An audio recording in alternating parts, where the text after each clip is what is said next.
Guys, நம்ம கிட்ட ஒரு சிஸ்டர் 40 ஃப்ளவர் கேண்டில் ஆர்டர் பண்ணியிருந்தாங்க. கூட 2 ஜார் கேண்டில். இதெல்லாம் பார்க்கும்போது ரொம்ப க்யூட்டாக இருக்குது. இது ரியல் ஃப்ளவர், இது நம்ம கேண்டில். ரெண்டுத்தையும் கம்பேர் பண்ணி பார்த்தா நம்ம கேண்டில் தான் ரொம்ப அழகாக இருக்குது ஃப்ளவரை விட. எனக்கு அப்படி தான் இருக்குது. உங்களுக்கு அப்படி இருந்துச்சுன்னா ஏசுன்னு கமெண்ட்ஸில் சொல்லுங்கள். இந்த 40 கேண்டிலும் லைனாக பார்க்கும்போது ரொம்ப அழகாக இருக்குது. எல்லாமே க்யூட்டாக இருக்குது. கேண்டிலை பண்ணுறதை விட அதை சேஃபாக கொரியர் பண்ணுறதா பெரிய விஷயம். அதுதான் பெரிய டாஸ்க் மாதிரி இருக்குது. இந்த 40 கேண்டல்லையும் சேஃபாக பேக் பண்ணியாச்சு. ப்ளஸ் இவங்க 2 ஜார் கேண்டில் கேட்டிருந்தாங்க. இந்த ஜார் கேண்டிலும் பேக் பண்ணியாச்சு.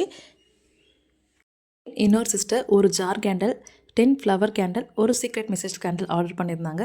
ஜார் கேண்டில் வந்துட்டு ஒயிட் அண்ட் பிஸ்தா கலர் காம்பினேஷனில் கேட்டாங்க. ஆல்ரெடி என் ஃப்ரெண்டுக்கு பண்ணத வீடியோ பார்த்துட்டு அந்த கலர் காம்பினேஷன்லேயே கேட்டாங்க. அதுவும் நம்ம பண்ணியாச்சு. எல்லா கேண்டிலுமே ரொம்ப சேஃபாக பேக் பண்ணியாச்சு. நாளைக்கு எல்லா கேண்டிலும் டிஸ்பேச் பண்ண வேண்டியது தான். உங்களுக்கும் இந்த கேண்டில்ஸ்லாம் வேணும்னா ஸ்க்ரீனில் தெரிய நம்பரை காண்டாக்ட் பண்ணி ஆர்டரை ப்ளேஸ் பண்ணிக்கோங்க. நாளைக்கு வேறு வீடியோவில் பார்க்கலாம். பாய்.